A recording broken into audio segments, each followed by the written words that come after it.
I'm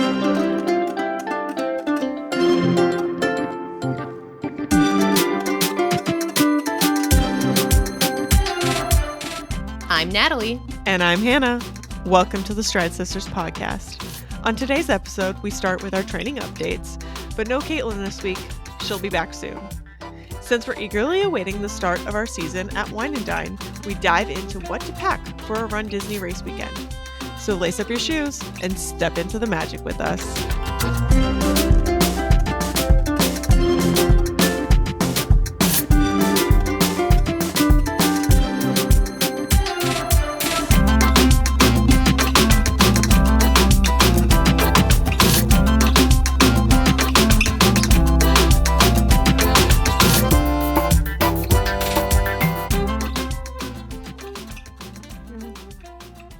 Seasons change, baby. Seasons change. They are, and I think the biggest representation of season changing is like 2 weeks ago, we had this like false fall where we actually had nice weather, the temperatures dropped, and now this week in Atlanta during training, the temperature has gone right on back up, and the high yesterday was 91 and the high today was 92.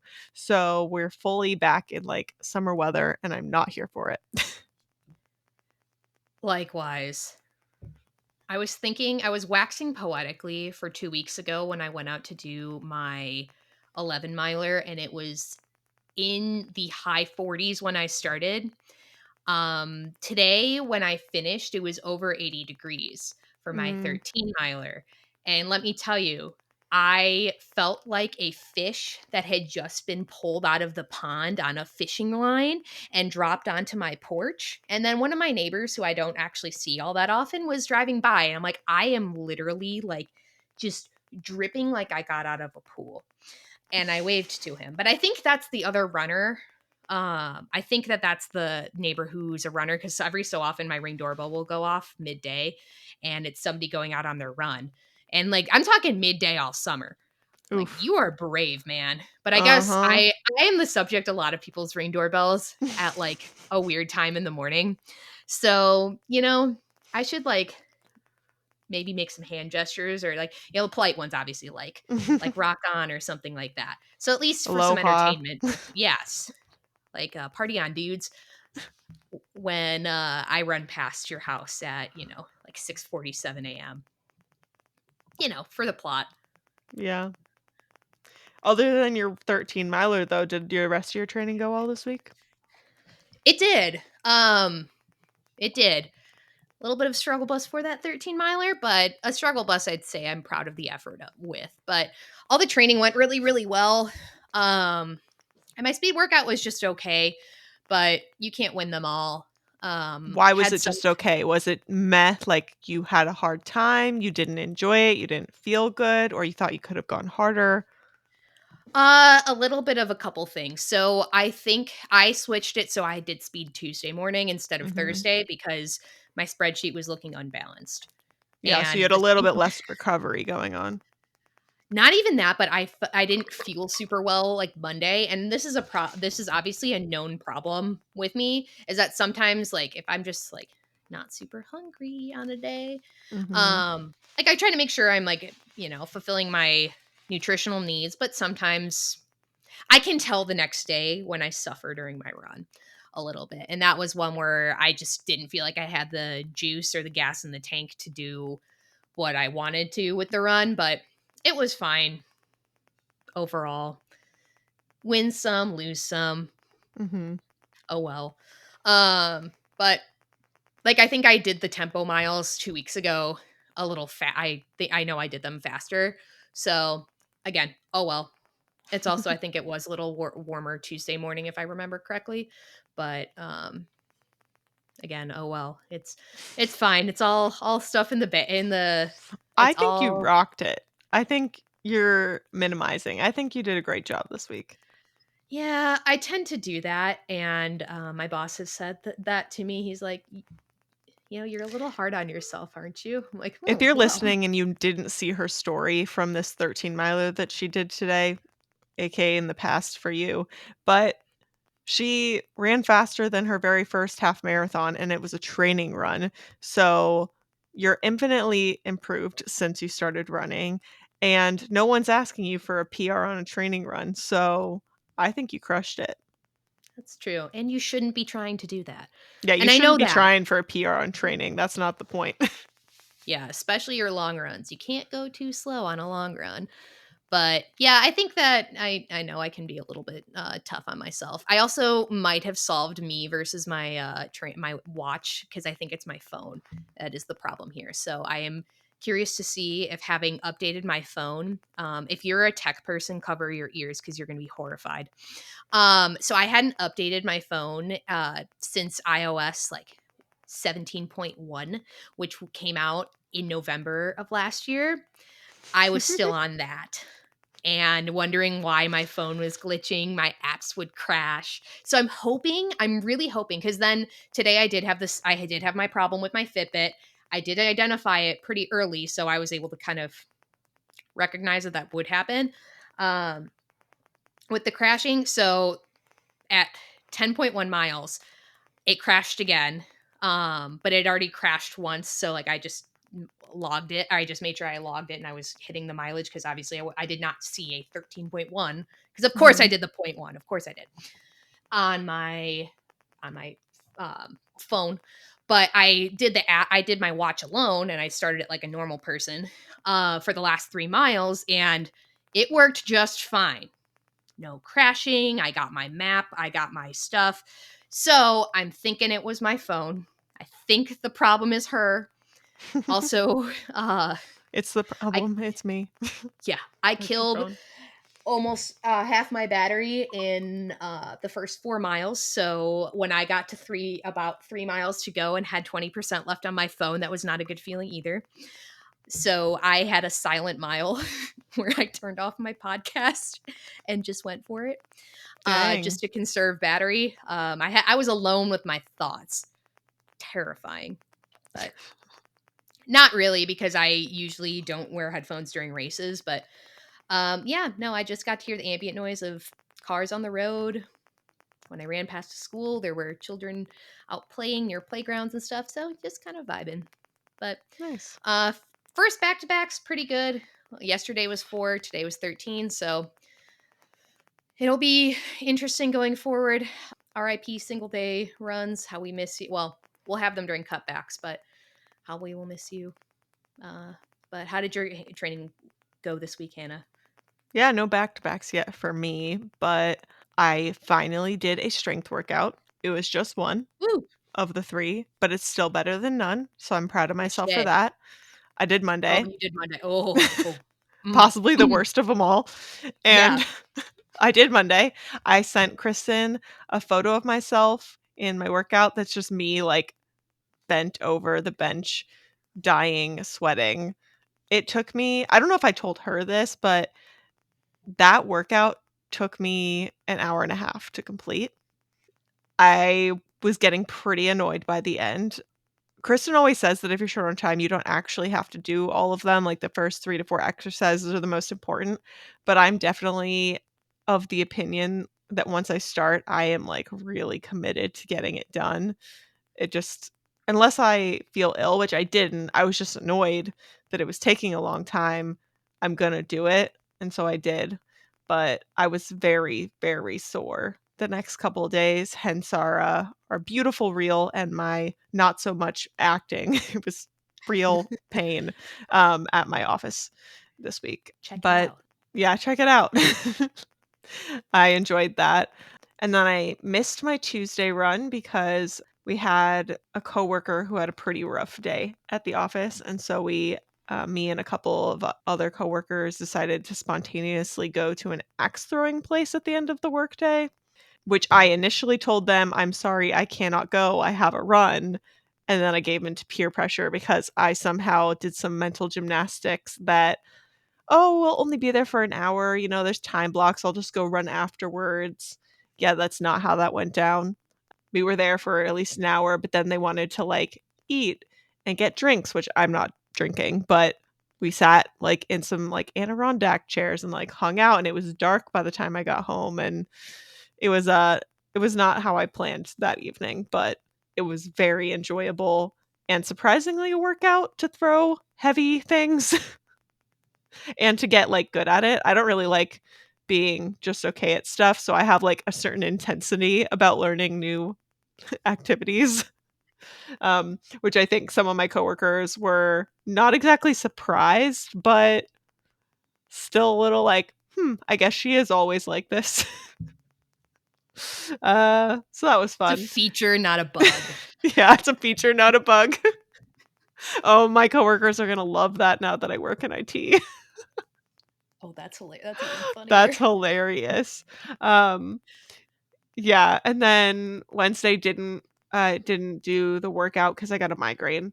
I've had 2 migraines this week. It was pretty rough. So I didn't feel very well, and I had to work a, like, 10 p.m. to what was supposed to be midnight deployment shift for my job on Wednesday night. So I had planned on running before that, but then I had the migraine, so I took a nap and took medication, and thankfully it cleared up, but it was, not great, so I didn't get a run or a strength workout on Wednesday, and I was up till 2 a.m. instead of midnight because we did find a bug and we were trying to Oh, fix it.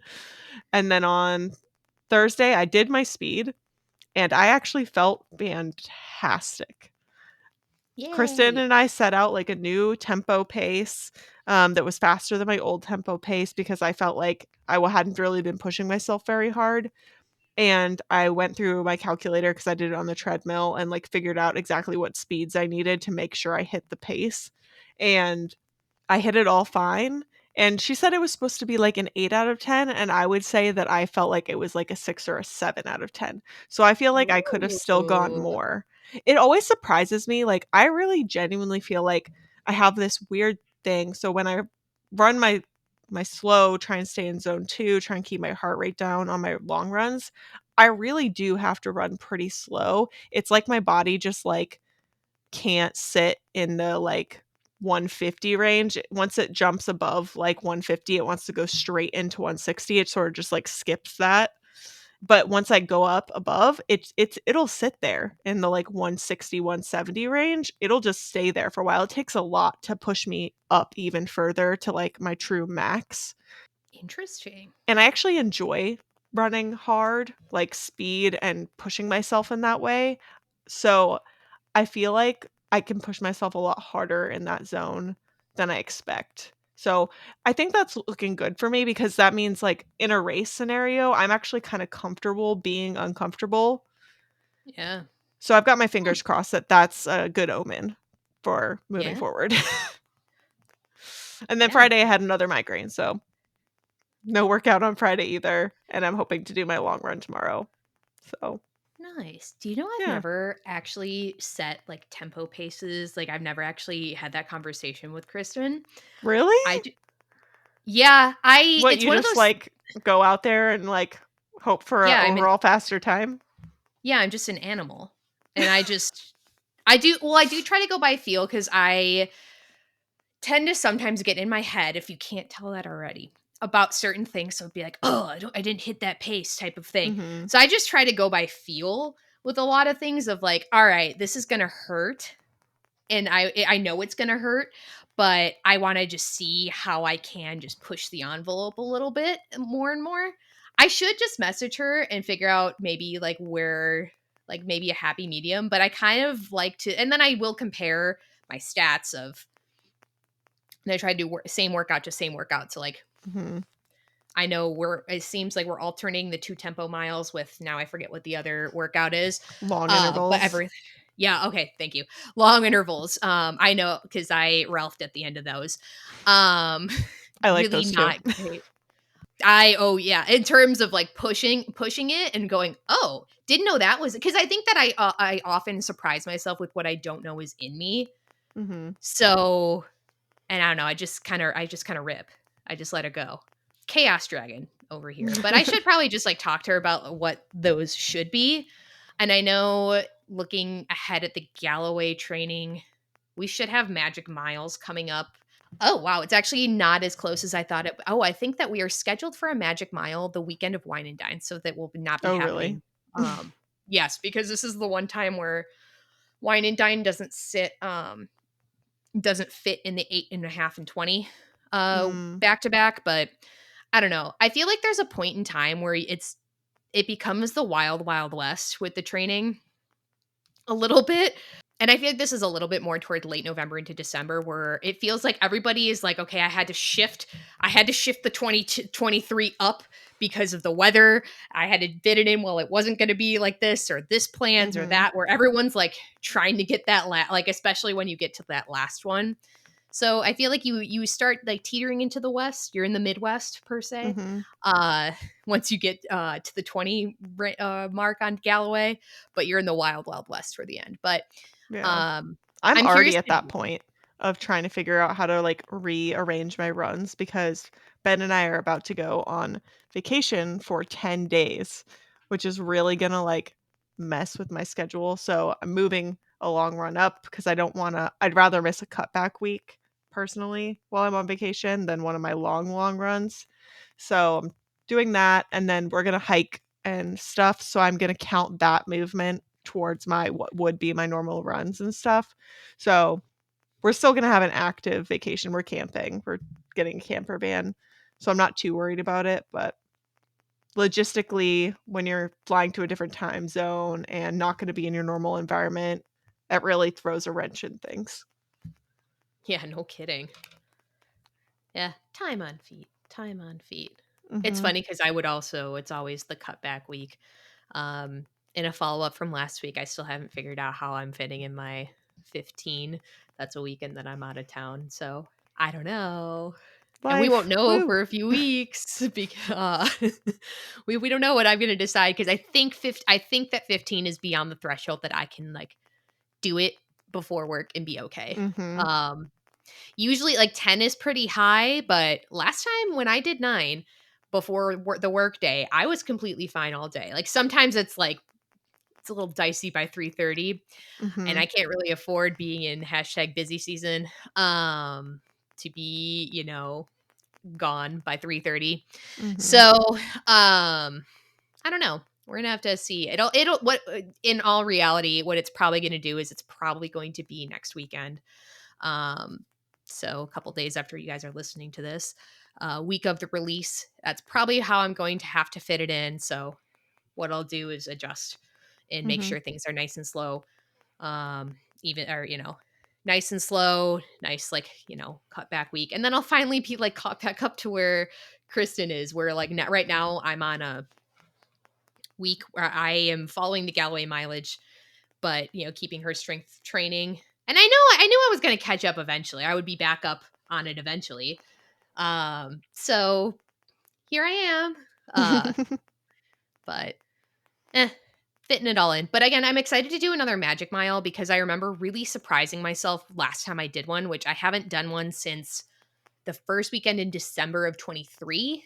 Because when I was training for between the gap between Coast to Coast and Princess last mhm. year, it was icy, snowy, and like I was not quite as familiar with the school situation around here of like, can I go like run on the track? Mhm.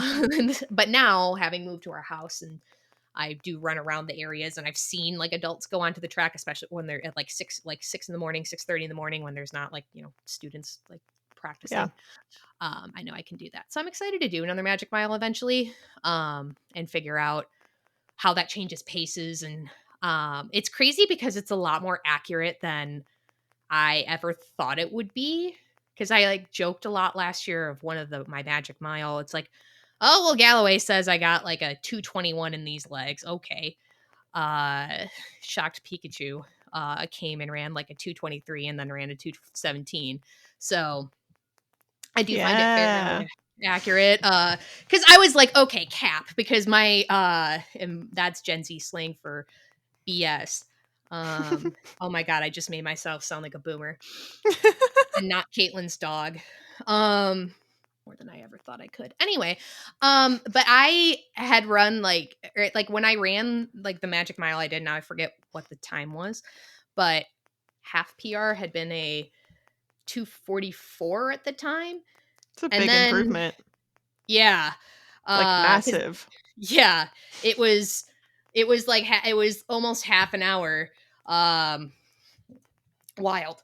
Wild to take off. So, because that was when I did this, when I had a surprise PR at Disneyland, and then between Disneyland and Princess is when they announced the POT was going back to 2:30. So I'm like, well, I owe it to myself to try. And yeah, that's where the Chaos Dragon returns. But anyway, in the hard part of training, and in a way, I do think. Well, I don't even know if I don't even know if I can quite say this because this is my You first must have had a time. 9-minute magic mile because when I put that into the calculator for a half marathon, you get a 2:21 finish time. Yeah, I think I was sub 9 actually. I'd have to rewatch my stories, but I'm not going to do that live. I would believe it. I would believe you could be that you're sub 9. Because I think that I was really excited to be in the nines, and then I think I was in the eights. So I'm excited to see what happens this time. But I was about to make like kind of a bold statement of thinking that like this chunk where you're like in 11, 13, 15, 17, starting the back to backs Mhm. feels a little harder to me than when you're in the 20, like 20 pluses. Mhm. But then I remembered this is when I got sick 2 years ago. Oh, So I yeah. didn't really experience this part where, okay, when I got sick, I missed the 5.5 and 15. And then I was like, okay, when the 7 and 17 came along, I was like, I'm gonna do 7, and then I'm gonna probably do 15 instead, and just kind of basically just cut it back so to be safe about it. And then I felt really good, so I did the 17. And but I do think that just like with only the 1 week cutback, I do think Mhm. this is a little bit harder than at least you get the 2 weeks later on. Or this is just a big case of Stockholm syndrome, and or just like looking at things with rose colored glasses, or really just like not remembering the pain, kind of like how you don't remember the Mm. pain of mile like 20 to 25.9 of a marathon, and then you sign up for another one, or you don't remember how The pain of miserable and cold you were training in December, and you're like, woo, here we go again. my parents think I'm absolutely bonkers. But I'm actually so far with training, I mean, obviously, I've had a lot of life things get in the way, and it's not been perfect, it never is, but I just feel like when I trained for Chicago last year, I was coming off of an injury, and so my training started a lot later than I wanted, and I hadn't been running for, I wanna say, over 3 months. It took me a really long time in PT to recover from that ankle injury. So when I put together my marathon plan, I didn't have a coach. I had never run, very far ever. So I took Hal Higdon and Galloway and sort of like mashed them all together, but I had no cutback weeks. I increased every single weekend. He had a And spreadsheet. I just I found ha the screenshot of it today. yes, and I had Natalie review it, and other than the fact that she thought I was crazy, she was like, "I mean, technically not the worst thing I've ever seen, however."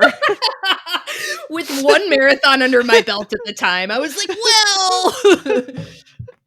And so, by comparison, having any cutback weeks, every cutback weekend, I'm like, "Wow, this is just, like, the best thing ever," and I feel so recovered when I get to the next weekend where I have to run a long distance. I'm like, "Wow, this is so nice when you actually give your body time to, like, rebuild muscle and prepare." Weird. Weird. So It's don't be like me, folks. Don't don't be like me. We tell our stories so that you can just not do this. That's going to be a subject of spooky series though. Mhm. Yeah. Because oh boy, do I have a story of training for my first dopey.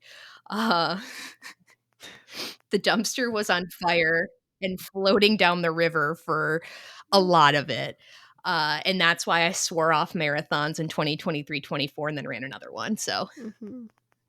because that's just how that went, where it's like, it's the year of the half for me. And it was the year of the half. It did still end up being the year of the half, just with an oopsie marathon in there. Well, neither of us are injured, so, you know, it's going pretty Ooh, well. Let's yeah. go into, some dates, and then we can get into our main topic. Woo. So, we've got 37 days until Wine and Dine Half Marathon Weekend 2024.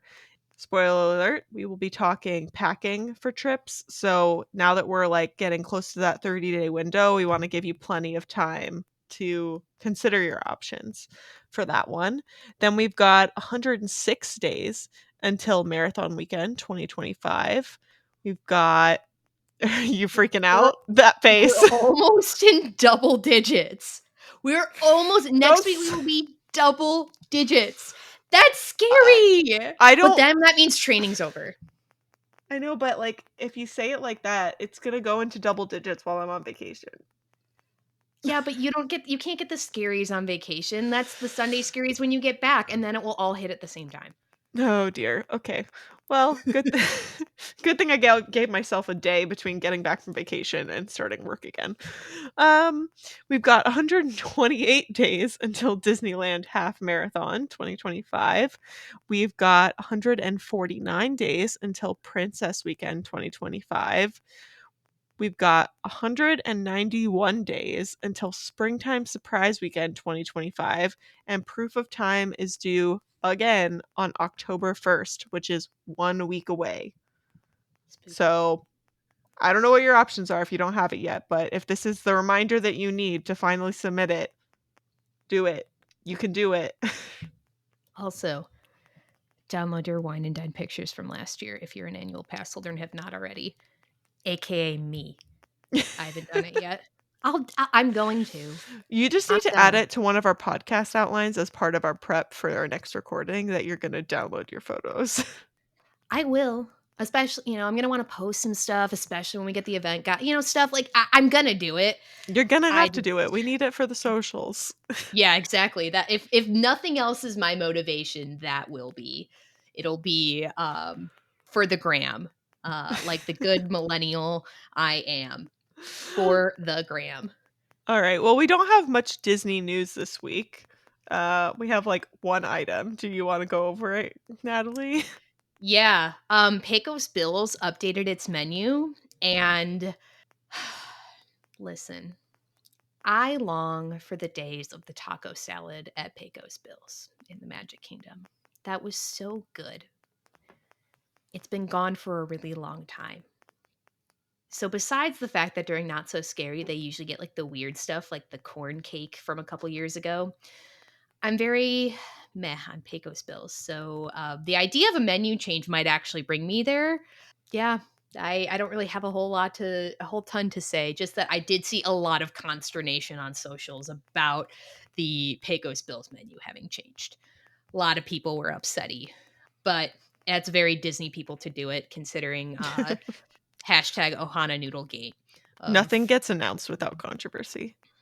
that is also true, but especially food, which like I respect the hustle. Like even though it had been so long since I'd been to Ohana, so like the Ohana noodles, I remember them being good, but like I didn't remember like I'm not gonna go to war for the Ohana noodles the way that a lot of people went to war for the Ohana noodles. And I'm trying to think of what I would go to war for. But there are definitely things, but oh, I might go to war for the hush puppies if they ever actually remove those from the menu. they're fighting words. Um Or if they ever somehow miraculously run out of Dole Whip. That's not even we're going to oh, war. The entire world will fall apart if Dole Whip runs out. oh, that's terrifying. Yeah, Mr. Natalie's a big Dole Whip guy because we were sweating our little patooties off, and I was like, "Let's get like a treat." He's like, I'm like, "No, no, no, it'll feel good. It'll be nice and refreshing." He was like, oh, "This is so good." I'm like, "Yes, Hmm. yes." Oh man, I could eat a Dole Whip right now. I can Ben always just eat told a me Dole right Whip. before we were sitting down to record that he wanted ice cream. So now that's all I can think about. Oh, well, that's But let's actually let's not think about that. Let's think about how to pack for a successful, we'll go with successful, not perfect, Run Disney trip.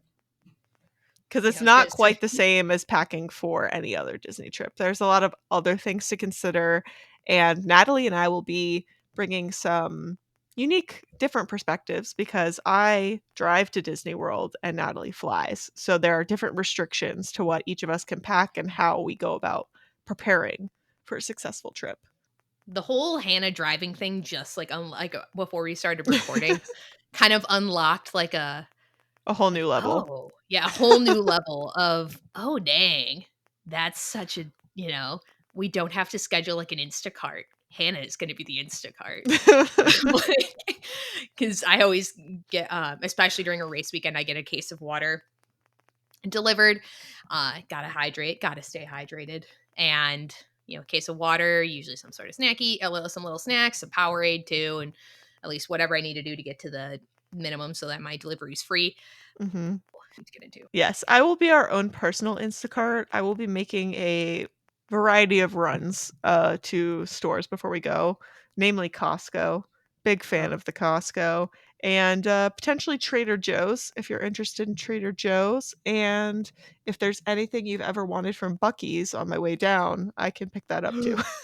I am newly introduced to the Buckies. Friend of Pod Jamie.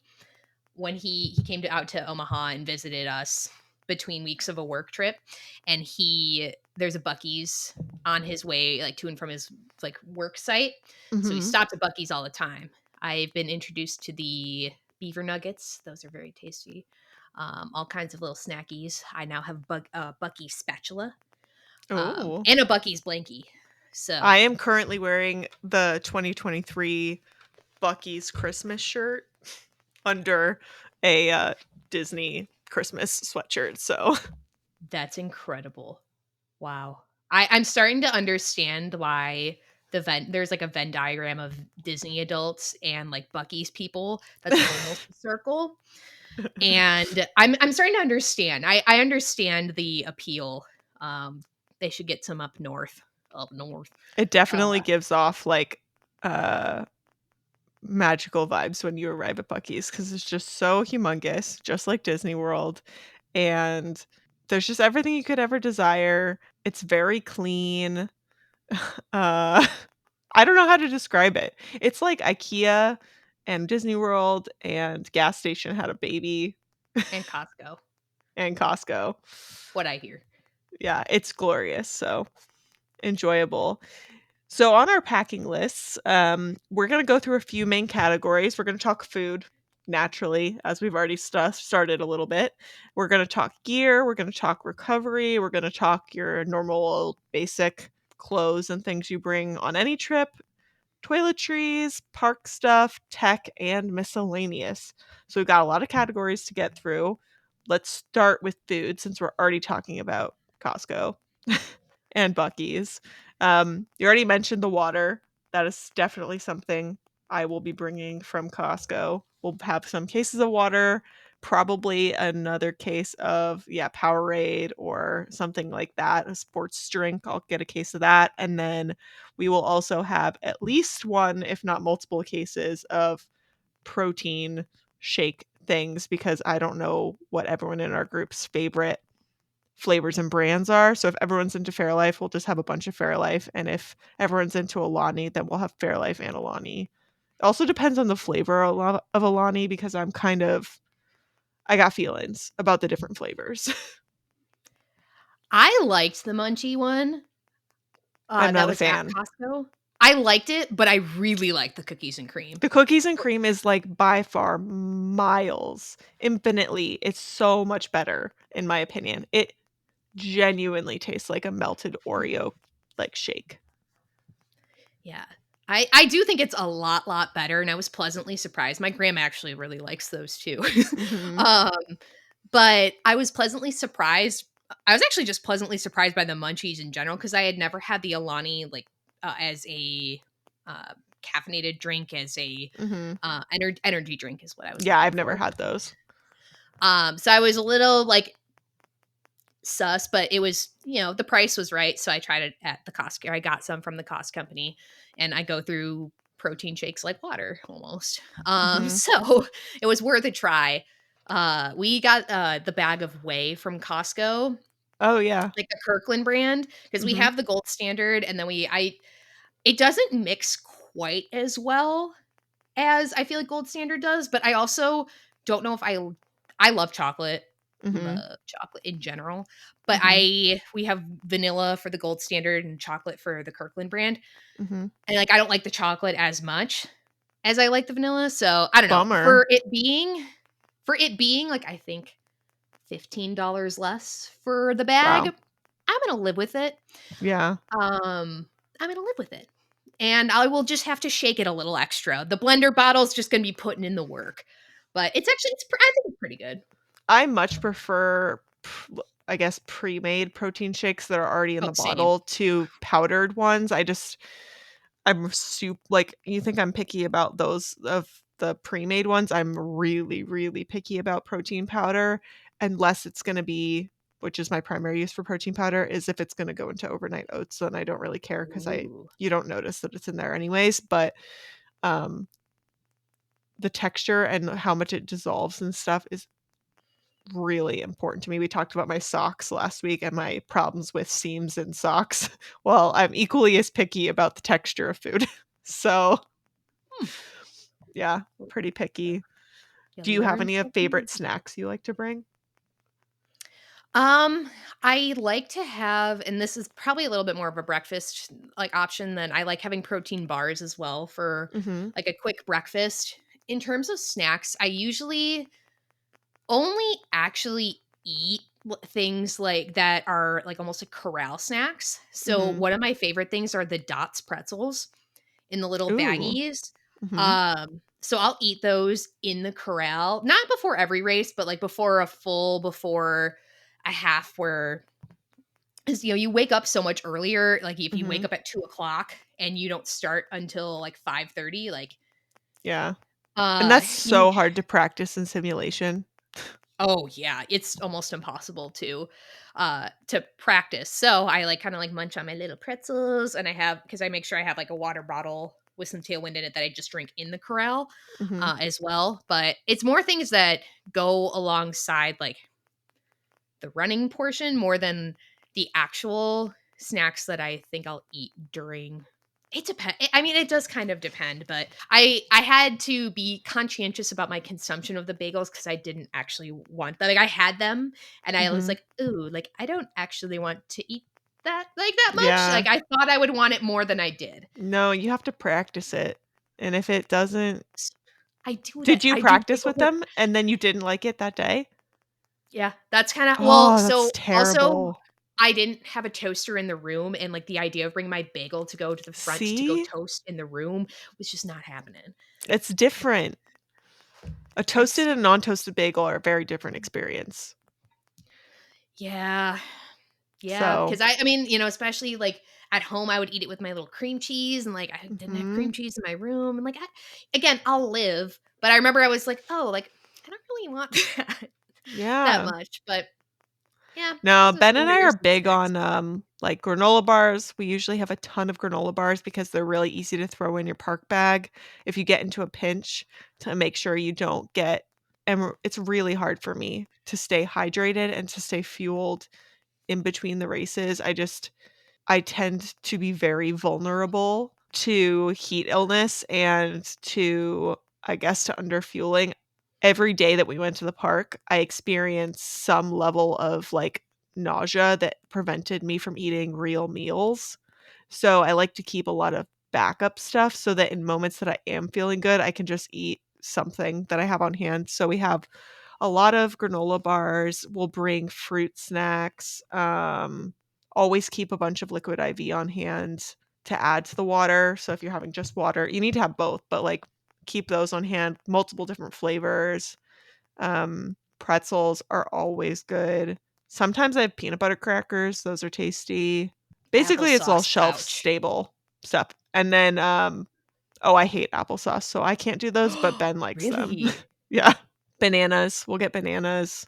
We have a lot of options because we drive of, like, anything we could ever imagine packing, so we got a pretty nice setup in the room usually.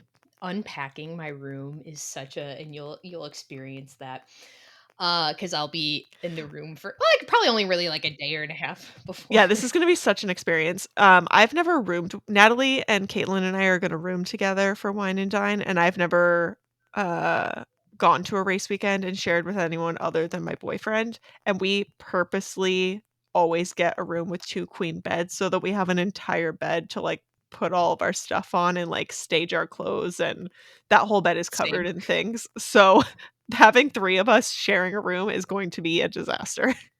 Yeah, it will be, but it'll be fun. Make sure we have the one with the, like, little, like, sleeper so that, like, yeah, we Bed can sleeper, yeah. yeah, we can trade, trade who sleeps on the little, Murphy bed. I because, yeah, it's nice having that little, like, shelf for, just crap. Like, mine's, like, the Mhm. crap bed, or that's where Flat Natalie sleeps, is may oh my god, that would be so All of funny our if we all flat of our us on the flatties! they can all tuck in together, we can bring a little blanket, It'd cover be them up. it'd be so funny. Oh. Flat Nat is a staple of a Run Disney of a Run Disney weekend. At least I think so because I have to do Mhm. it every single time. So I think it's a staple. No, I usually get some commentary on Flat Nat. Um, that's something you want to make sure you bring to a race Yeah, so if we're if you talking use them. gear, your vest is or your belt or whatever, that's definitely something you're gonna need. Yeah, and I'd say there's a couple schools of thought on this where Disney has water stops about every mile and a half. Yeah, I do it is think that very they're well staffed and stocked. however, what if I want a sip of water at like a mile and a quarter? So I don't wear it for I don't wear my vest for every single race, but I will for a half or a full. Mhm. Obviously the full, but usually that's even more just for storage of things, but we'll get into that. Mhm. Yeah, I personally would never not wear it if I have the option. So, like, for Chicago, I had to wear a running belt. I couldn't wear my vest because vests weren't allowed. But in that scenario as well, my belt had bottles, and the bottles weren't so much like I can't carry enough water in a running belt for an entire marathon. But what I could carry was enough water so that between running stops, if I had a fuel like, if my fuel fell between them and I needed water to go with my fuel, which most fuel does need, then I had that until I got to the next one, or if I was just really thirsty or if I needed it. And if you saw the pile of fuel that I carry and other stuff, like, it won't all fit in a belt. Honestly, it's a miracle that I made it through my first marathon with just that belt. Yeah. That freaks not freaks me out, but I'm like, "Oh, I'd have to go right to the or just the belt because I actually do both because what I do is I pin my bib to my belt Mhm, and I do use the storage in there, but, like, my belt has some mesh on it. I don't use the bottles on the belt, mhm, anymore. I used to, but I do pin my bib to my belt, and I actually haven't really destroyed a bib in a really long or had, like, issues with, like, crinkling a bib. I did rip a mhm. bib That's what I during the like marathon. skirts for. They achieve a Yeah, very similar outcome. but yeah, a skirt does actually work really, really well for that. But Yeah. I like to do both for the full because then the extra storage space is nice, and then those are things you wanna make sure you bring with you. Mhm. Little less easily replaceable at the expo. I Mhm. think you can definitely still find a running belt because they have flip belts, they have all kinds of different belts at the different vendors. Alright, let's do a rapid fire. I'm gonna, like, list off our big list of gear for you guys, and then we'll, like, dive into some of the other things. So, you're gonna need shoes, you're gonna need socks, you're gonna need your running outfits and or all costume pieces that go with said outfits. You're gonna need your special undergarments because if you're like me, yes, they are different than your regular undergarments that go with normal clothes. You're True. gonna need your nutrition, and more than you think you need. You're gonna need sunglasses, visor and or hat. I prefer a visor, body glide or nut butter or whatever, electronics and chargers. Gym Boss, if you're a user of those, it's basically a little digital pacer. Layers to throw away if it's gonna be cold, that you're okay with being donated, and or like a Mylar blanket. Anything that you want for your gear check bag, hand sanitizer for the porta potties, you will thank us later, and or if your hands get sticky, and any other old Run Disney stuff you have, cooling towels, and your beer cup if you have one. Woo! Woo! When it comes to like shoes, you're gonna need multiple pairs. So when I say shoes, I do mean the plural. You're not if you're I mean, obviously if you're running one race, then you need one pair of shoes, but if you're running a challenge, do not expect to wear the same pair of shoes for all of those races. That is a recipe for disaster. Even thinking of your park day, you're gonna Mhm. want to put those dogs in different feet in different you probably Mhm. would wanna pick up a different pair of feet too, but into different shoes. You definitely are gonna wanna have because there was one day during Dopey 23 that I did just wear the shoe and they're an older pair of shoes anyway, like ones that have, gone to the Mhm. great shoe yard beyond now at this point, but I did end up just wearing them that day, and it was fine, but I felt crunchy the next day Mm. going into the half because it was the 10K day where the Steamboat Willie day where then but I felt like my feet just feel crunchy, and that's such a nasty way to say it, but like, ugh, Yeah, gross. Uh, it's important to support your feet. We'll cover that more in recovery, but you really want good shoes. for sure.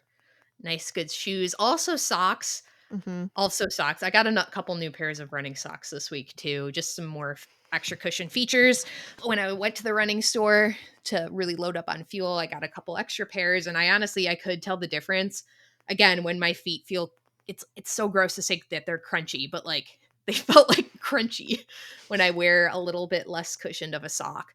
So making sure you also take care of your feet during the day. I think I'm gonna make a somewhat bold statement. A lot of people kind of poo-poo like Disney races 'cause it's like, oh, like there's characters and stuff. Like, is it a real race? Honestly, this is hard mode.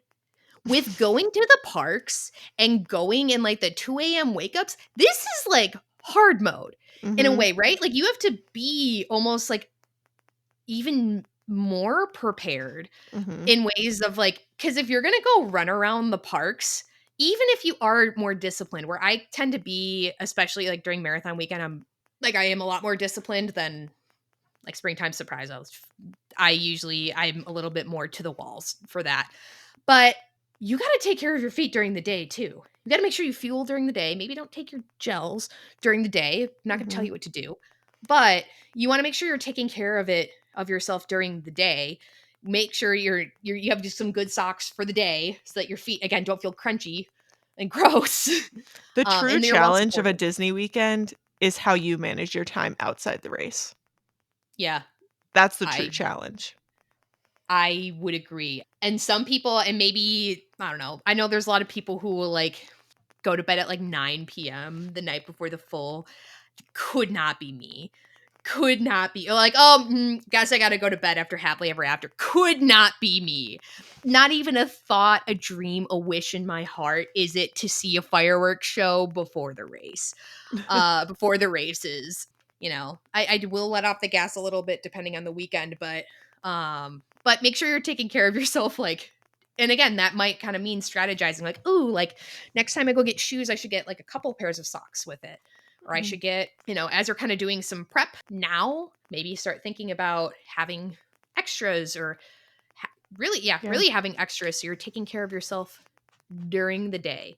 We just upped Ooh. Ben's shoe inventory. We went and he Ooh. was running on 1 pair. He had 1 pair of shoes left, and he had bought a new pair that he liked, but then they started making this weird squeaking sound that was driving him absolutely bonkers. And so we went back to the store and he got 2 new pairs because he got super lucky while we were there because it's end of season that he got Mm, 2 pairs of Brooks for, like, $75 each because they were on final sale and they had his size, so he basically got a free pair of shoes. And so now he's got 4 romantic. pairs of shoes. We're gonna figure out how to stop the annoying squeaking situation, but he's got more than enough shoes to get him through marathon weekend now. No, he should just be a duck, and then it'll just be like it'll just work. If We'll you we'll heard the workshop it. squeaking, you would understand. It's very annoying. When I used to wear my custom orthotics, I do wear a pair of orthotics still, but it's not the ones that were like fitted to molded to my feet. Mhm. But they would squeak so bad. Yeah. So I do understand the pain. It was very annoying. With respect to running outfit costumes, weather. Yep. Okay. We are quite a few weeks away from Wine and Dine still. No, and then the questions will always start coming out. I mean, every Disney group, not just Run Disney ones, of like, what's the weather going to look like? Mhm. Okay. You can never send a runner into more of a tailspin than by bringing up the weather. That is also true.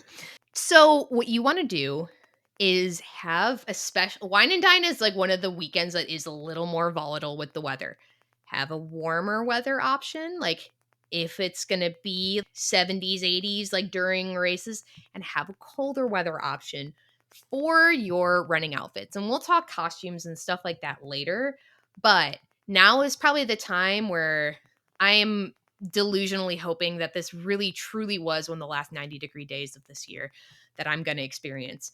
So today would be a good day, have been a good day for me to look at, like, if I were trying to wear a bike short outfit, of testing that out. And then when it's beautiful, high of 50, the sun is shining, the birds are chirping, the leaves are red. Really funny for a fall hater like I am. Not hater, beautiful running weather, I'm saying. That's when I can test out, my longer, like Leggings. colder weather. But yeah, try to think of this now because it's usually by the time you get in like a more accurate weather forecast, like it may be too late. Because then also Florida weather is Florida weather. So it can change on a dime And and you depending could on how be much all packed. humidity there is, it's gonna feel different them as well. So that's something to consider. Kind of start thinking through that now, when you can, what you can obtain, what you want to work with now while you still have the time to really make those or just decide that you're going to suffer either way, which power to Yeah. you. Yeah. And then you also wanna give yourself time that you don't really wanna be picking anything brand new in that last, like, week or 2 because you really shouldn't run a race in a piece that you haven't worn before. That's asking for bad news bears situations. It's one thing if you're gonna add, like, an accessory or something that's not necessarily gonna touch your skin, but it's a very different thing to wear a brand new sports bra or a brand new pair of leggings that you don't know if they're gonna stay up. You don't know if they're gonna rub somewhere. Just don't risk it. Nothing new on race day. Nothing new on race day. Preach. And then we already talked about, vests and stuff along the lines of, like, new you're gonna wanna test out your undergarments. I just mentioned don't run in a brand new sports bra, but also consider the bottom half undergarments. They make a lot of different kinds, so try them out, figure out what works for you. If you're a guy, do you want loose? Do you want tight? If you're a girl, do you want full coverage? Do you not want full coverage? You gotta figure that out from yourself, and you gotta figure out what combo of underwear and body glide works for you. Indeed. So start figuring it out now. Also, when it's cold, you're still gonna sweat. So like, don't don't think that cold weather is gonna save you. Or if you do, let me know how. Like if you sweat pretty, let me know how. Because again, I look like I was like pulled out on a fishing line when I finished my run earlier today. So just let me know. Let us know what Uh, it's like to glisten. yeah, I'm like a Twilight vampire, but I'm just soaked. All right, nutrition. This is my favorite. You're gonna need a lot. That's my biggest advice, honestly. Is bring way more than you think you need in way more flavors than you think you want because you don't want to be caught without enough nutrition and you don't want to get to like the night before and like suddenly decide that you hate the flavor of coffee or you hate the flavor of orange or something and only have one option. The thought of like something making me like this, and that's the only thing I had, just sent like a shiver down my spine. Because even now, I always take different gels with me. I couldn't even I run a race with one flavor. That would drive me I can't even do a training run with one flavor. Yeah, that would, like, even if I have 2 of the same flavor, it's usually like I have specific ones I pair with my, delicacy of a pickle shot. Mhm. But you also But don't do them back to back, oh god, right? You no. space them out. Oh yeah, I definitely space them out. Yeah, no. But that would be so unfortunate if it's like I can't do like everyone has an experience with a specific flavor that like just doesn't Mhm. go well. Usually it's in college and it's alcohol induced where like you can't ever drink Fireball again or peach again, friend of pod Jamie. So like but you don't want to have that during your marathon where it's like, For me, it's wow, cranberry. oh god. I don't even know what mine is because all I can think of is times where I've gotten like sick for like an unrelated purpose and like a food related purpose. Yeah. But you don't want to make sure you don't want to have like tri-berry goo be your fireball. So make sure you have some different flavors. And again, more than you think you need. I looking at my list, because I found my list from packing for my coast to coast adventure. And I said that I brought 16 gels for the marathon. 16. As if I was going to be out there for 8 hours, which is barely even possible with how they cut off with the balloons Mhm. and whatnot. I want to say that some of the last finishers came in around like 7:55, and I was not one of them this year. But I brought as if, and not only did I bring it with me to Disney, like I brought it with me in my vest slash running pouch. So I always bring more than I think I'm gonna need. You never know when a fellow runner's gonna need something.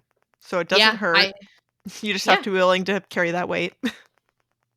and that's why I always train with the hydration vest now, because I'm always used to the weight.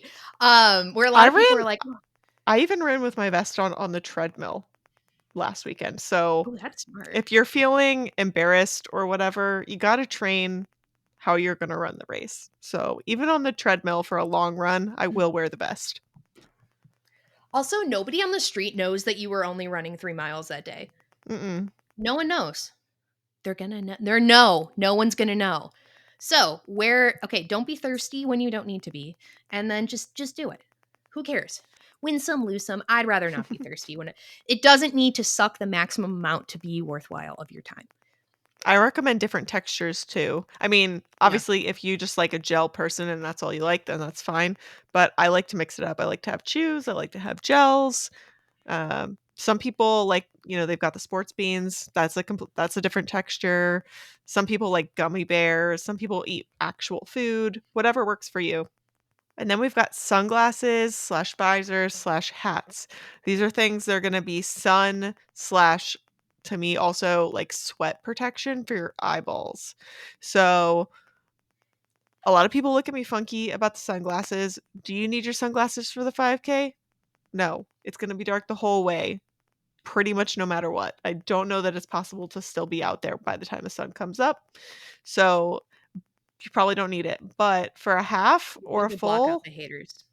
yeah, honestly, sometimes you wanna just have it if you're, like, taking a picture. If you're in pain and you put on a pair of sunglasses, it does helps a little bit hide it. Sometimes it helps to be in the zone. And then for visors versus hats, that's a personal preference, uh, feeling. I like visors because they trap less heat against your head, but both of them are gonna do a job. You can also do headbands. A lot of people like junk bands. I've never tried those ones in particular, but um, I recommend something to hopefully help the sweat from running in your eyeballs. As somebody who had a lot of sweat in her eyeballs today, it's really not a great time. Salt stings, people. Salt stings. Especially if you're a salty sweater, and I am a very, very salty sweater. It like crystallizes. It's beautiful actually. Mine gets Uh so bad that I will chafe from the amount of salt I have on my skin from trying to like wipe sweat away. I will start to chafe if I'm not careful. This is something oh I've been working on all summer with the amount of electrolytes I take in because if I can counteract it, then hopefully that won't happen. no. And then we've got Body Glide. Very, very important. I have so many different versions. There's a lot of companies that make stuff. There's Mega Babe, there's Body Glide, there's the nut butter. They make it in a stick, they make it in a tub, they make ones that's for your toes. So does Body Glide. Body Glide makes different colors that are for different parts of your body. There's really not much difference.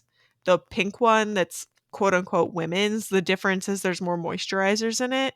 It is not like a pH balance situation. So if that's why you think they made a women's one, that's not it. However, I do like the texture of the women's one better because of the moisturizers. Same. It just glides on easier. And if you really want it to slip and slide, nut butter is the best in my opinion. It really melts. And I have a stick and the Same. tub. The stick is way better for like thighs, arms, that kind of stuff. And the tub where you can like get, I would say, more custom amounts and different things are better for crevices and toes. Peace, love, SNB. Love the squirrel's nut butter. It honestly comes with me in my vest for a marathon. Yeah. Um, I it's like for my Body Glide because I reapplication. have the women's one is mini. They The make a time, yeah. full-size one, but I have a tiny one, and that one's just easy to pack for me. That's I used to, take just the mini 'cause it's so much more portable, but I entrust all my crevices to the SNB. Also, again, do it or make sure, like, keep yourself lubricate like, moisturize, lubricate during the day too. Mhm. You don't wanna accidentally chafe because you picked the wrong shorts when you're trying to ride Space Mountain or something, and you've been walking around getting all sweaty. Or like you think you want to be cutesy, fun, demure in Epcot, and you wear a dress, and then oh my god, you just chafed your thighs before you even started running. Ask me how that went. It was fine because I wore leggings anyway for both my races. This was before my very first challenge. But and I know and I did catch it early enough that I was able to like do some Recover. modification with possible but I did chafe a little bit where I felt like have you ever seen the meme of the peanut butter baby of like the little baby covered in peanut butter? Oh, yeah.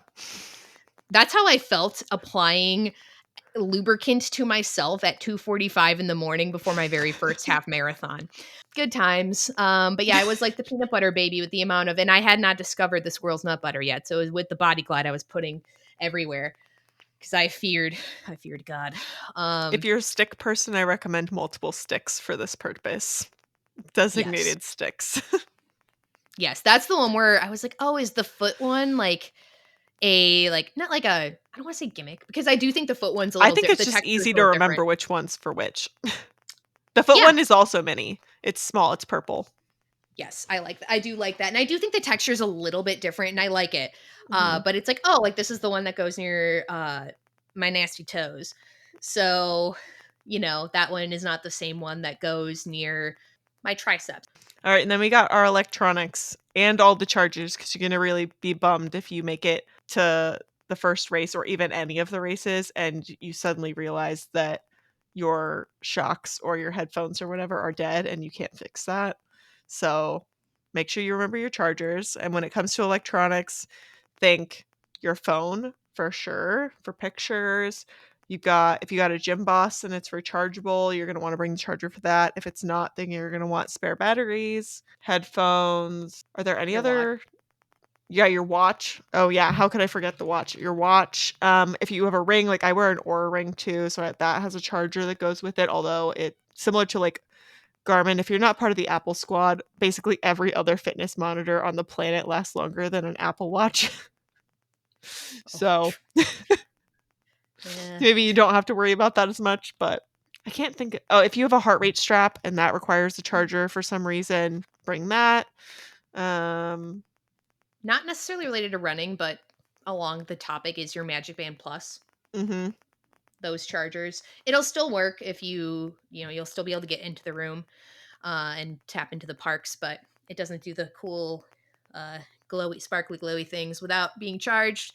I always leave one just in my Disney backpack, uh, or just with the magic bands. Actually, when I store them, I kind of just leave them on a charger because then they're dead by the time I use them again, so I need to recharge them. I personally I like fuel rods for just in the mm, parks, mhm. and then for a full, I bring a fuel rod with me. I actually think I bring 2, to be quite honest with you. I think I might have brought both of them this past year because, well, the only reason I have 2 is because I thought I lost the first one that I'd had for a few years, and then I finally found it, and I was a little sad with myself.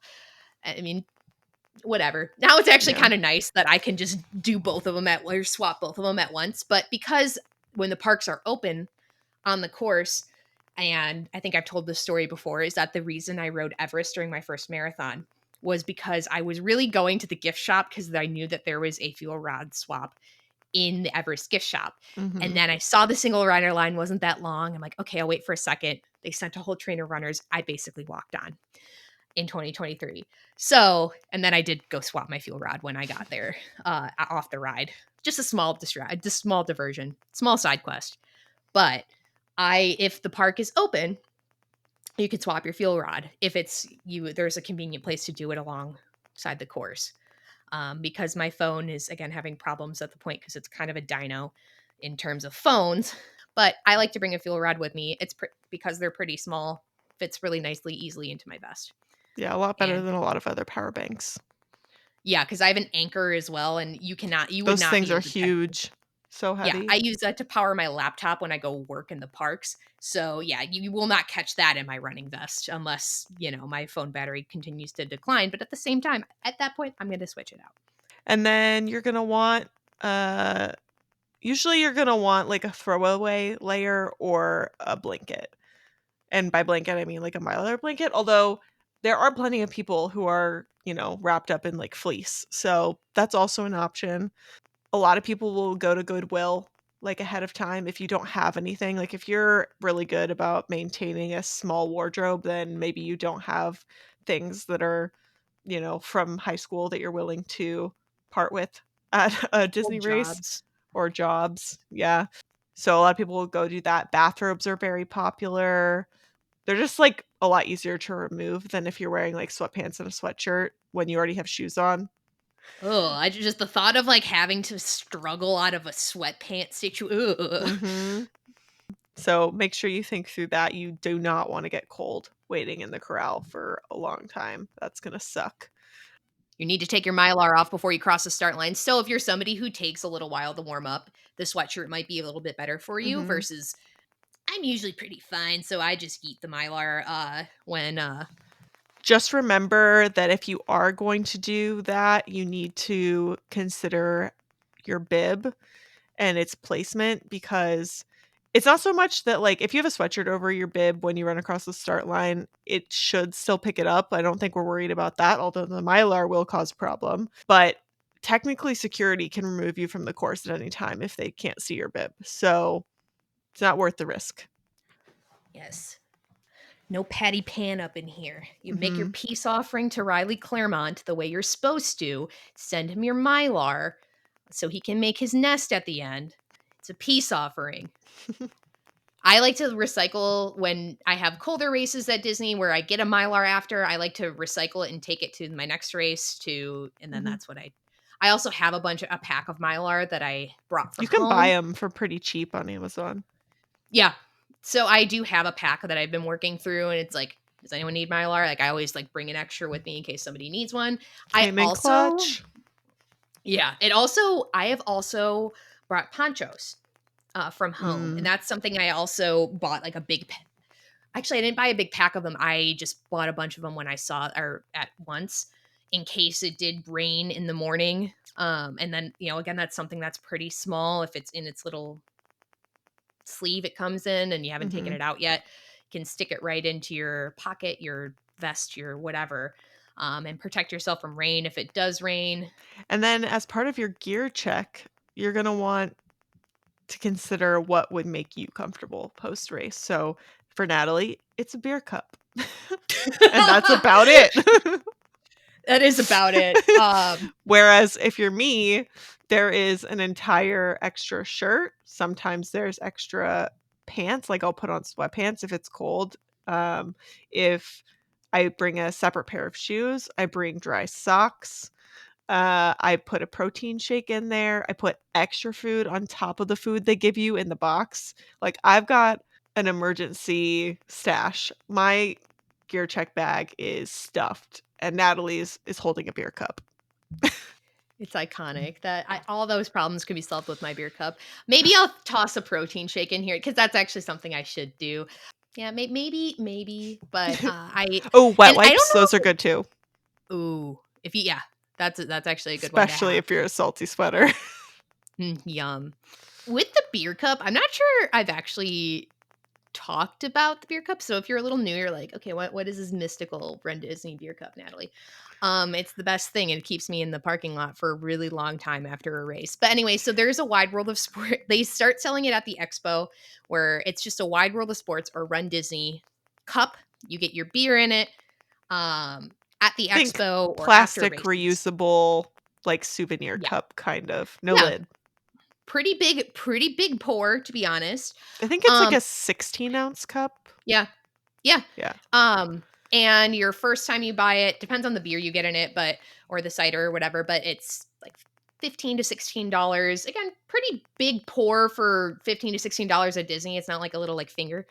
But throughout the weekend, you can bring back the beer cup for discounted refills. Knowing certain things, shooters shoot, man. I just bring back my beer cup every weekend because if they change the cup, I buy the new cup. Okay, it's no big deal. It's is what it is. They're pretty nice cups. If you're trying like if you know like you want like 16 ounces of liquid, like I do use them at home. Mhm. But I bring back the beer cup. I get my discounted refill. Everyone's happy. They don't like ask for a receipt. You like with it. Like yeah, like if they told me like, hey, like we can't take this without a receipt, I'd be like, okay, okay, new beer cup. I'll get take another one. It's fine. But you get discounted refills on your beverages. I'm a big fan of the pineapple cider. Sometimes they have So glitter good. beers. They sometimes have like sour or like a good sour beer.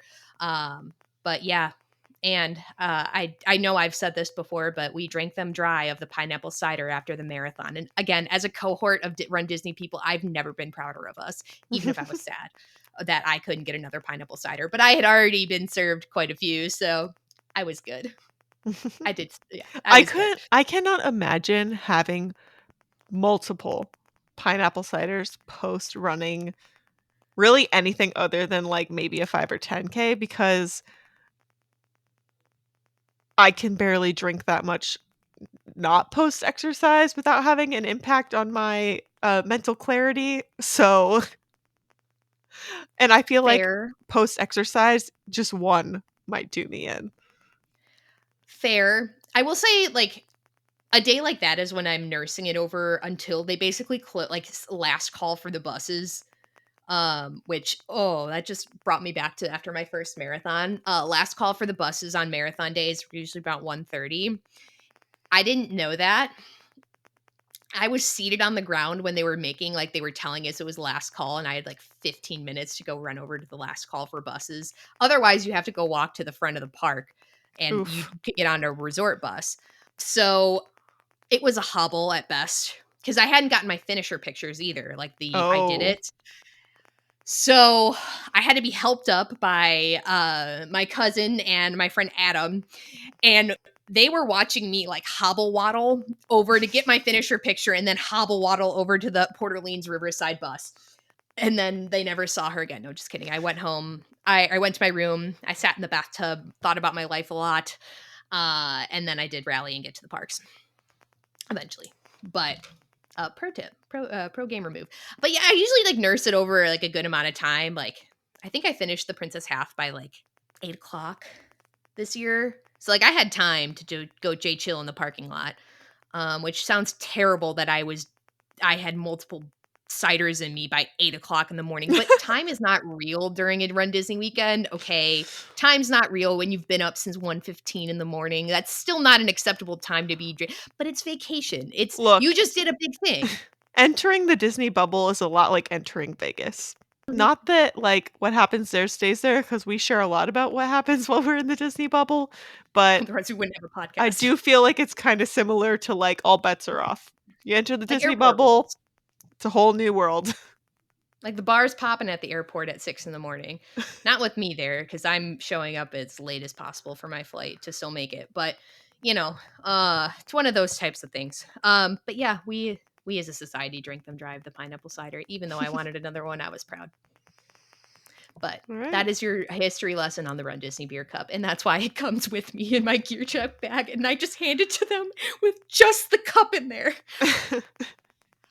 I'd like to say I'm an icon. I think so. And considering this, fascination with, the pineapple cider and the Run Disney beer cup, you might be thinking, "Sounds like Natalie has some serious recovery in her future." So these are things you're gonna need, like, post-race and to make you feel better, like, for the rest of the day or for the rest of the trip, depending on what variety of races, challenges you're, doing. So I'm gonna speed round it again, and then we'll discuss. So we've got extra plastic bags for your stinky, stinky clothes that you just ran in. Think trash bag, think grocery bag, think Ziploc. If you're gonna do something that seals, let them dry first because you don't wanna be on the receiving end of that when you get home. OOFAs or some other kind of recovery shoe, compression socks, foam roller, the ball roller things for your feet, lounge clothes, first aid, think Band-Aids, think, Icy Hot, think BioFreeze, painkillers, Neosporin, all that jazz. I would also put into this category, we've already mentioned protein shakes, but this is where you're gonna wanna make sure that if you have your little Disney box and you've had your Powerade, that's just like a to get you by until you get back to your hotel. You want to have a proper refueling meal when you've returned. So I would put that into this category, make a plan for that. And I think that's most of it. Absolutely. I mean, there's also like the Theragun, right? A lot that's very popular. I have one. Natalie has one. Have I ever used it at a race? No. Ben has. Ben really likes to use it. So you kind of need to make that decision for yourself. But I also want you to know that if you haven't used one or you can't, like, it's not in the budget or whatever, like, you do not need to be going out and spending hundreds and hundreds of dollars on one if you think that's going to make or break your recovery. Just to note, I brought mine to my first dopey. It did not come out at all. Not between races, not between nope. And now it just doesn't come with me anymore. Is it super nice to have at home? Sure. It totally is. Like I use it sometimes as recovery if I had a particularly heinous run. Like I didn't use it today. Because as much as it was a suck fest, like I really am actually doing pretty good. I also have been seated for a while though, so we're gonna see how that goes when I get up later. But, also if you're between races, this doesn't go for your ultimate race of the weekend because the expo's closed, but there are the Normatec boots. There's a Mhm. vendor that sells them. So if you're willing to wait in line, you have some time to kill. I've said that that's part of my little PR ritual is that I go get the boots and I put on fresh legs, I guess. And big fan of the boots. So if that's something you're kind of interested in experimenting with, because I did it really purely experimentally, because I'm like, all right, it can't hurt to just have something that sits and compresses and goes and compresses and goes. So those are pretty cool. But yeah, if you haven't been using a Theragun like this whole time, like maybe now is not the time to start. Like save your suitcase space for something else. Like maybe bringing back more souvenirs or something, or your hardware from your races. And talking suitcase space, like I just said that you quote unquote need to pack a foam roller and these roller balls. That's not true. One, I drive, so I have a lot more like extra space. I can bring a whole lot of junk that are not like you can't probably if you're flying unless you have a lot of suitcases and they're very large. But they do make collapsible Well, rollers if you're really committed to the roller life. So that's possible. And the balls don't take up that much space if that's something that like really helps you. But again, if it's not something you've been using your whole training, race weekend probably isn't the time to figure out if it works for you. for sure. I'd say I was very much skeptical about UFUs before I bought them. Mhm. Cuz I was like They feel so good. okay, like not like cuz I know the merits of a good shoe, but I'm like, okay. Like like how can this be like that? Mhm. They are magical, wonderful, like I they're fantastic. The only like kind of beef I've ever really had with it is just not breaking them in necessarily, but just like getting used to where it rubs on your foot a little bit because it Mhm. is There is a it's like a blister plastic. risk. Yeah. Yes. And I was stunting around Disneyland in January with socks in my UFUs, and I had the flip flop ones too, but my feet Mhm. were cold. I didn't care, and I wanted them to be comfortable, so I didn't really care. So I just crapped my feet out of different pictures that they were in. But and then there's no blister risk that way. A lot of people swear by the slides. I haven't tried. I think that'll be the next one I try is Mine are a the pair of slides. slides. I I need like to. them. That'll be the next pair. The slides Um, also have a similar blister risk yeah. depending on where they rub on your foot. It's completely unique to you. Like Ben's never had a problem with his. He also has the tennis shoe style. I also have the tennis shoe style. Mine are fuzzy. They look Ooh. like slippers. I got them for Christmas. Big fan. Oh, but yeah, big thing with like extra plastic bags for your stinky clothes. Because I always Important. So important. even just in general, I always put my dirty clothes in a trash bag, but I like to quarantine like like the dirty versus the not. But I separate what's going to be stinky. Also, because it helps me determine like if it's not all mixed in, like because I try to then color sort a little bit. Uh, Again, what needs to go in first because it's going to be rank. But if you're planning on doing laundry at your hotel as well, maybe you're not going to have a stinky bag or a stinky bag problem and you just have to bring some detergent with you. I don't know. But compression socks are definitely nice to have. That's nice to have. I definitely relied on mine a bit with the coast to coast adventure because I was very nervous about taking a 5.5 hour flight Mhm. not that long after a marathon. Ended up fine. Honestly, my original plan probably would have been worse for it of like flying back to Nebraska and then flying to or then being home for like a day and then flying to LA probably would have been worse. I was completely fine. I did make sure I got up and walked a little during my flight. I wear Um, them on, like, a day-to-day basis.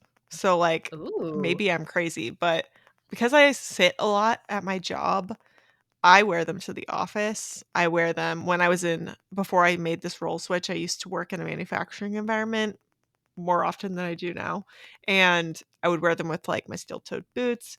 I just feel like, in ooh, general, they really help with just, like, saving your legs and help, like, keep circulation and stuff going better. Even if you think just sitting on a plane for 5 hours is bad, think about how much time you spend sitting at your desk. oh, Sure, you're not up in the air and you're not confined to such a tiny, tiny squished space against a stranger, but if you work a desk job, you're probably having a similar experience most days. yeah, no kidding. I'm like, how many times did I get up during the day this past week at work? Kind of going back to the plastic bags thing, I am a big believer in the butt bag. What is the butt bag, Mm. you ask? So as Hannah mentioned, you get a lot of tings after your race. You know, you get a Mhm. medal in a plastic bag, which actually I very much prefer it there than yes, it's cool when they put it on you, but I like it in the little bag first. You get a water bottle, you get a Powerade, you get the banana, you get the snack box. There's a lot of things. You have a lot of Okay. things There's a to lot. hold. So, what I do is I have an extra plastic bag that it's called the butt bag because I have this one pair of leggings that only has a pocket near the butt. So if you have your gear check bag, usually if it's a day where I'm gear checking my beer cup because it's empty, because the rest of the bag is empty, that's what I just use. But it's nice because then if you want to take some pictures, you don't have to like let me put down my snacks, my things. I'll like it's all just in a baggie for you Mhm. and easy to carry around, to transport. Keeps everything together. Pro tip, pro gamer move. Mhm. And I think the last thing is the lounge clothes. This is Yeah, basically just because you wanna be comfy. Like, there will be time that you spend just sitting on your bed or, like, taking a few down minutes. Be comfortable. It's it's not rocket science. yeah. Whether that's your Yes. PJs or a separate outfit, like, I don't really care, but I like to bring an extra sweatshirt and an extra pair of, like, really comfy sweatpants because I actually like to get my AC really, really cold in that hotel room. Same. Alright, I think we're on to normal clothes, as I'm putting it. This is, like, all your, like, standard park stuff that you would pack with the little caveat that you need to keep it in the context of don't just pack clothes that you think will make the cutest outfit while you're there. It needs to also be practical so that you don't run into issues of chafing or, don't wear, like, cute Converse that have no arch support. Not the greatest idea. Natalie is visibly upset, crying, looks like she might throw up. She's so scared by that statement. So just don't do it. Don't make us have nightmares about you wearing Converse Yeah, we're in not between wearing races. spooky. We're not in our spooky series yet. What I usually like to do is the life cycle of one of my shoes involves shoes being demoted to walking shoes only at a Yeah, certain me too. point, and those are the ones like so they still have a good amount of support. They're not like flat, like they They still have still have tread in them. tread. They still cushion. They're not completely dunzo. They're not like what I would use for yard shoes. Mhm. Uh, but they're ones that, like, they But they're definitely don't past have this. optimal for running. Yes. So, that's when we're that's, like, part of the life cycle of them, and that's usually a pair or, like, some that are, like, starting to go on their way out. Mhm. Those are ones that I wear for my walking around the park shoes. Because then again, you wanna make sure you have good support, so you're not again, Run Disney athletes are first of all, we are just as much athletes. Secondly, like, it's doing it on hard mode. It truly is. Having done a Yeah. half marathon where I just had to wake up that morning, not at 2 in the morning, drive there, and that's like we did do stuff later in the day because it probably wouldn't have felt like a marathon. I went to Costco. We went to our house that was being built at the time. It wouldn't have felt right unless I did a bunch of activities the day after I ran a half, but, like, it was wild. So similar to what we said about the shoes for your actual races, you're gonna want multiple pairs of park shoes as well. I know this is like the shoe count is really racking up, but I usually bring at least 2 pairs of park shoes so that each pair of shoes has a whole day to dry, air out, whatever. And then I also have my recovery shoes so I can swap those in a pinch. Also, if you have 2 pairs, then if you say you went to Animal Kingdom in the morning, got absolutely soaked on Kilimanjaro Safari. No, that's Cali not River Rapids. thank I was you. gonna say, you had a wild safari, huh? If you got wet on that. Oh my goodness. No, you mean yes, Cali River Rapids. Say you get completely soaked, then you have a backup pair that you can either wear in the afternoon if you go back to your hotel, and you have another pair for the next day, so you're not walking around in wet shoes. So, you need that. You'll need however long you're staying, if you're coming just for the weekend, if you're staying for a whole week, do your own math on how many shirts, shoes, socks you need. I always bring extra in the sock and underwear department because you never know what's going to happen. Amen. This is when you're going to pack your ears, your hats, all that stuff. And do not, for the love of the mouse, do not forget your pajamas. Just don't Especially do if you're it. sharing a room with other people, it gets a little weird. Yeah. And I think that's pretty much your standard stuff. You're gonna want we'll go into it a little bit more in we have park stuff, but and miscellaneous, but that's just your standard things. Toiletries, honestly, we don't have much to go into on toiletries. You pretty much know what you need. If you need shampoo, conditioner, toothpaste, toothbrush, moisturizer, makeup remover, whatever you need for you.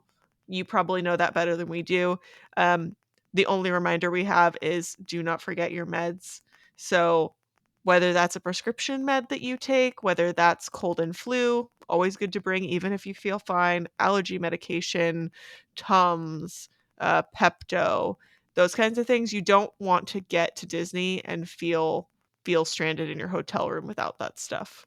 So, a lot of runners like It's gonna be Imodium. cheaper I've to never get it done it. home. Yeah, it's way I cheaper. haven't either. Like, I'm not saying that you'll be SOL if you don't bring this stuff because a lot of this stuff is available in the gift shop, assuming it's not like 2 in the morning. It's gonna be way more expensive. It's like, think airport pricing, but worse. True. That's how it's gonna be. So if you can plan ahead, I recommend bringing that stuff and just prioritize based on the space you have as well. And that's also something you could Instacart. So if you're flying, it would be better to Instacart that stuff rather than have to go to the gift shop slash market.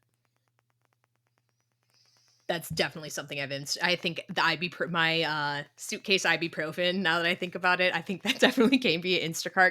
But I am a big on, like, Dayquil, NyQuil, uh, if you are just even to have, because you never miss, like, a Dayquil or a Mucinex as much as when you're a little stuffy and you need it. Yeah. But, also, if, like, you need something to help, like, aid your sleep because you're going to bed at a weird time, um, maybe you do go to bed at 5:45 PM on a regular love that for you.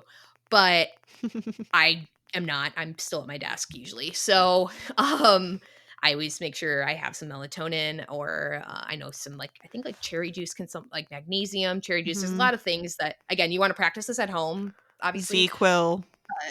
Yeah. Don't Oof, take Dayquil or NyQuil in place of a sleep thing just because it might make you drowsy. yes, Don't correct. do that. Yeah, don't do that.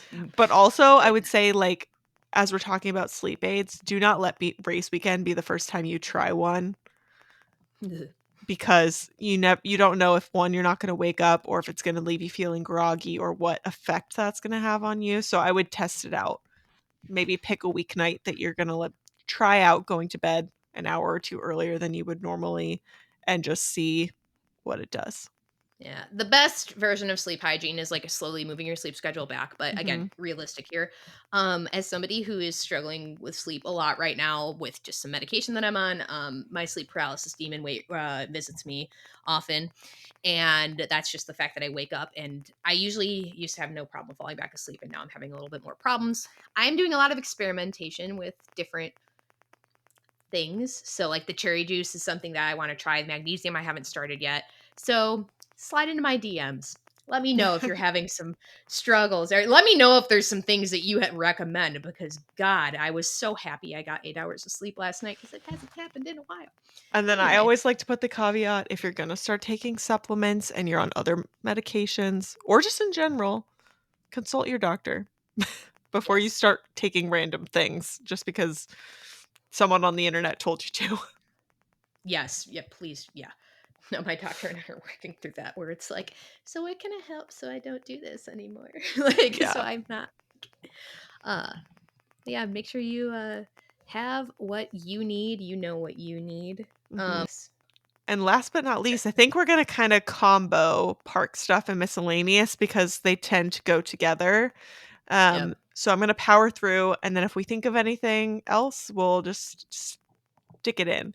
So we've got reusable water bottles, pillows, swimsuits, flip-flops, sweatshirts, raincoats, we kinda talked about ponchos earlier, similar, and backpacks. Where do you wanna start, Natalie? Which miscellaneous Uh, item is your favorite? I'm gonna do a pro gamer move that I actually haven't done in a little while. So something I accidentally used to do on Expo Day is that I would always plan for that to be like a partial pool day.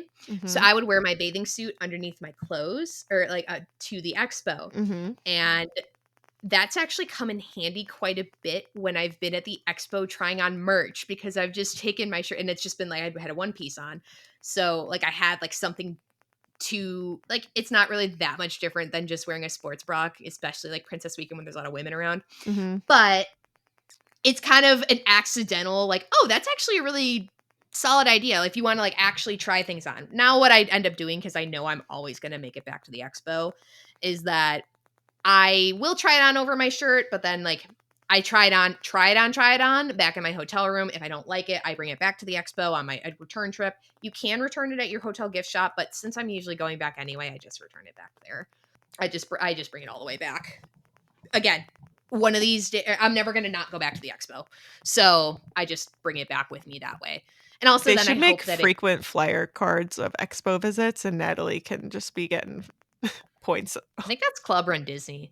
I guess But so, yeah. although really the kind of the point is like to ease your expo experience in a way, but something we didn't mention though, like you do want to have your membership card for Club Run Disney or like if you have it, you'll know what I'm talking about. You can get in like without it, but they do prefer to have you for you to have it when they check you in and give you your wristband. They usually check your ID though for that, but that's a very small subset of people that applies to. So usually not something I tend to Mhm. mention all that much, but pro gamer move with the flip. I can't say I bring a pillow. I bring a neck pillow. I brought a neck pillow on my coast to coast adventure and then didn't really use it because I didn't end up sleeping on the flight between Orlando and LA or the flights home. But you know, it was there if I wanted it. But See, you're thinking neck pillow, and I'm thinking full-on pillow because I drive. So I yeah, can, again, bring the entire world with me to Disney, and, again, this is dependent on what your situation is, but sleep is so important during a race weekend, and as we've already figured out, I'm very sensitive to the feel of things, I guess, is the best way to describe it, and a pillow makes or breaks my sleep for me. When I went on a 3-month assignment to Oregon earlier this year, I bought myself the same pillow I had at home, even though there was pillows and like, it was a fully furnished apartment because I just, like, couldn't do it. So, I bring my pillow to Disney, and some people bring blankets, like, you gotta do what you gotta do to make yourself comfortable and make it easier to sleep. True. That's another thing where it's just we don't do enough of the sleep during Run Disney weekends, unless you're again me. So you Where gotta maximize what you get. yeah, no kidding. Uh, no kidding. I tend to like the Disney pillows, but um, usually like to hug one a little bit Mhm. sometimes, or no, I let my water bottle sleep on that because that's an emotional support thing during a Run Yeah. Disney weekend too. Is my little hydro flask. Um, Reusable water bottles are anything great, especially even if you bring like, get a whole case of water delivered, having an empty reusable water bottle or full, whatever, that you bring into the park with you, there's refillable fountains, I think in every park, right? I'm not I crazy. think not I think Is now there? there is a refillable in every park. For a while, it wasn't that Yeah, way, but you can get, 'cause there ice for water sure at is at Magic Kingdom, there for sure is at yep, Animal Kingdom, there's a bunch in Animal Kingdom. There are at Hollywood because I know of the o I mean, I always think of the ones in Galaxy's Edge. yep. Um, so Epcot was Epcot, the only there's one I wasn't one. sure where it is. It's so when you're going between Future World, I forget the new name, I'm sorry, and World Showcase, the bathrooms, and you really usually pass them at a Run Disney course. It's toward the Canada side, if you're going toward Canada, those bathrooms, it's next to Swirled Showcase and like the refreshment outpost. That one is a refillable water bottle thing where like you put it in Yeah. there. You can go up to quick service cart or a quick service and get ask for free ice water. Sometimes, when I do have a whole case of water, I just ask for usually even sometimes just a cup of ice, and then I'll put the ice into my reusable, and then I'll fill with my case of water that I Bottle. had or fill up so I have it's nice and cold. You can't do that at music Yeah, and some course. people really don't like Disney water. It doesn't bother me. Is that crazy? Yeah, It's fine. I am hit or miss. I genuinely think some of them taste different, like, from park to park, I think the water tastes different. Yeah, I will And agree. my sister's even pickier than I am about the taste of water. When we were growing up, the only restaurant that she would drink their tap water from was Red Robin. Incredible. Yeah. I kind of just I know I'm gonna dump a liquid IV in there in most time, especially Yeah. during a Run Disney weekend. So it like if it does, I guess yeah, if it does taste a little nastier there, or like a little like I just put a liquid IV in there, and then it's like watermelon flavored whatever, or Yeah. popsicle flavored whatever. But yeah, I always carry a backpack around for my water bottle. That is usually my beef with a Mhm. Loungefly is that I have a giant water They're bottle. not designed for water. They're not, or I would have to do a smaller water bottle, and then I have to fill that more. And like, I'm a thirsty girly, so I don't know. They're cute. I like them. I just the whole water bottle thing is where I have some pause with that. But big backpack person. I feel like when you say that, it reminds me of when I was in middle school and I got one of my first, like, purses, and I'm a big reader, y'all. I used to use the Harry Potter books as, like, my measure of whether or not a purse was large enough. If a Harry Potter book and my wallet fit inside, then it was sufficient. Amazing. So you saying that, like, if the Loungefly doesn't fit my Hydro Flasks, then we're gonna have a problem, like, similar sentiment. Maybe I should just get a smaller hydro flask, but no, I'm a Absolutely 40 not. ouncer, okay? I'm a 40 ouncer. That's just how it is here in this house. But to like hold things like your sweatshirt, your raincoat, I do carry a raincoat around for the park. But it's Sunscreen. yes. Ooh, the idea of burning yourself. Even in the shoulder seasons in Florida, unless you're from Florida, the UV index is probably much higher than what you're used to at home, and it's still possible to get sunburnt in those shoulder seasons in the winter, don't risk it. You'll feel like crap.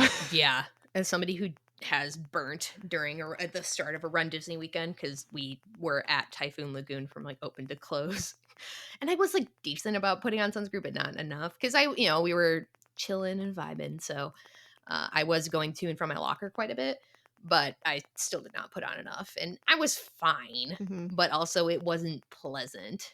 mhm. No, And it'll affect your sleep. yeah, Look, I'm gonna connect everything to sleep. I love sleep. same, Don't risk your sleep. yeah. No kidding. But yeah, having a backpack allows you to carry quite a few things around if you also Snacks, Body Glide. yes, yes. Your fuel rod, your chargers, your I always keep like extra lady products even if it's not that time for me because someone might need them. It sounds like we're going on a hike with how much stuff that we're telling you that you need to put into your Disney park bag, but you'll thank us later. Yeah. I mean, it's things that are good to have and like especially something like extra pads or tampons is doesn't take up a lot of space also like isn't heavy. So, Mm. if you like run Disney specifically, your medals Mhm. You I so in the beginning, I would put things in a reusable plastic bag and then put my metals. Each one would go in its own reusable plastic bag, also wrapped in socks, clean socks. We have evolved as a society. I now have the two Park Princesses medal holders. I have one big one, one of the ones that can hold like 7+ medals. They're super duper cute. It's like almost a like statement in and of itself. And now they made smaller ones for about 4 medals because I got that and I started using it with the Coast to Coast because I brought home a lot of hardware. There's smaller ones that are fit about 4 medals in them, and I'm excited to bring that around. It's like a cute little, almost like a little like mini purse type thing. Maybe that's not the best way to describe it. It looks if you're old like we are apparently, it looks like a CD case. Yes, the inspo because Or like an AED, also smaller oh my though. god, it's all about lifeguarding.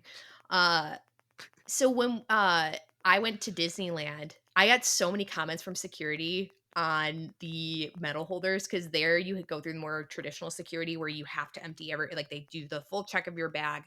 They, like, have to look through and they're like, "Oh, this is so cool." They're going through my medal holder to, like, make sure that there was nothing in there. They're like, "This is so cool. It's like a CD case." Like, "Are you old enough to know what that is?" I'm like, "Yes. Yes. Thank you." I am old enough to know what that is. I was I mean, that's a compliment if they think you're not. yeah, yeah. I know I'm gonna appreciate it later, on in my life, but, one time I was in my 20s, I was asked if I was 13, like, that hits a little different. Um, Mhm. maybe the presence of, like, a wedding ring will probably hopefully, like, deter people from thinking I'm still a teenager, but, I don't know. But yeah, no, it's definitely good to just have like what you need with you for your park experience. I'm looking back at my list just to make sure there wasn't anything I really wanted to hit on. You know, for marathon, it's like these leggings, this tank top, these shoes, this skirt, this whatever, a bra and underwear. Like I know I'm gonna put on a bra and underwear, but like I make sure I list it when I'm packing. I mean, I pretty much do when I'm packing that stuff, I basically do a flat lay of all of my outfits at home while I'm Yeah. packing just to make sure that it all is there. Oh, that's actually a pretty good thing is that maybe I'm paranoid. Maybe I'm paranoid a little sometimes. But, you spend all this time, all this money, trying to get to the race and you want to make sure you set yourself up for success. So personally, so again, this is coming from the direction of somebody who flies. Um, I try to make sure the most vital things go in my carry-on. So things that Yes. I cannot survive without. So, okay, like the pieces of clothing touching my little body, my shoes, because you're not going to really be able to break in a new pair for a marathon. Like you can try for so stuff like that. I make sure goes into the carry on, and that stays with me. Have I had a problem thus far? I got air tags for my luggage before my first dopey. Now I like watching them circulate the airport. Um, but as just any sort of like luggage disturbances, minimize what you can do there or minimize the impact of it on you, right? Like, yes, would it stink if I had to buy all new fuel at the expo? Yeah, that would suck. However, I can. Like, right, I don't use it. Or an option you always have is you can send stuff via Amazon to your hotel. It's a $6 fee for them to handle a package. But if you're like me and sometimes inspiration strikes for a costume like 3 days before you leave and like I have sent things via Amazon to my hotel, gone to or they'll let you know when it gets there or like you watch your tracking and then you can go pick it up from the front desk. So remember you're not on an island yet. Like there's like the two like schools of thought almost of like be prepared and bring stuff from home. It's going to be more cost effective to get things in advance, not get them in Florida, not also have to worry about it. However, you are not on an island. We're not doing the Castaway Challenge. So, you can get things, you can, like you can Uber to Target, you can do Instacart, you can do these other things and get friend with car. But stuff like that, like you're not on an island, like there's stores at Disney Springs, like if you need tweezers, like I've needed tweezers real bad before.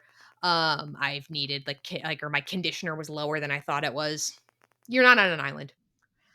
Yeah, this, like, made me, like, excited to, like, pack. So, what are your must haves for a Run Disney race weekend? Did we forget any of your favorite things? Let us know. If you enjoy listening to our show, please leave us a review and a 5-star rating. We love reading your reviews out loud, and you might even be featured on a future episode. Thanks for listening, and until our next adventure, we're wishing you endless miles of magic and memories. See you next time.